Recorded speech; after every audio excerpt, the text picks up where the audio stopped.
Good day, everybody. I greet you in the name of Jesus Christ. And I'm here in Lyons in Indiana. If you look behind me, it is all snow and beauty, the sunrise, everything. And the Lord took me to the scripture of Colossians 1 verse 16. It says, "For it was in him that all things were created in heaven and on earth, things seen and things unseen, whether thrones, dominions, rulers, or authorities.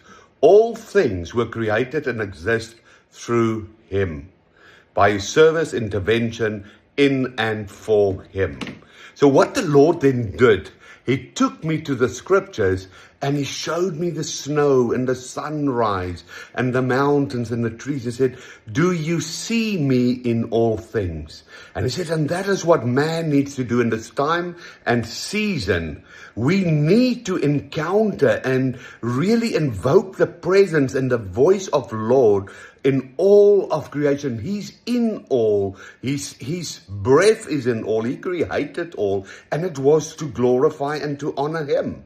And then he asked me, what are we doing as man, as kings and priests in the order of Melchizedek, for the glory to fill the earth?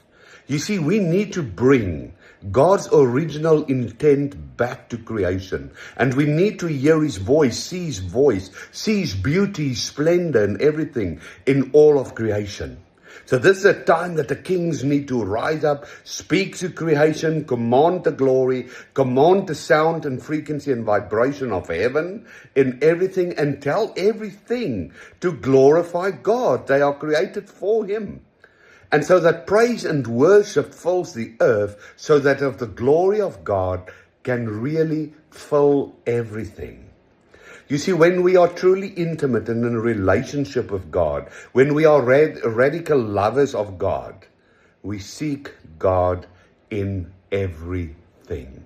And we need to ask ourselves, do we really seek him? Because he speaks to us through everything. He reveals himself to us in everything. And sometimes we've got this thing that we are waiting for audible voice, or he must manifest to us.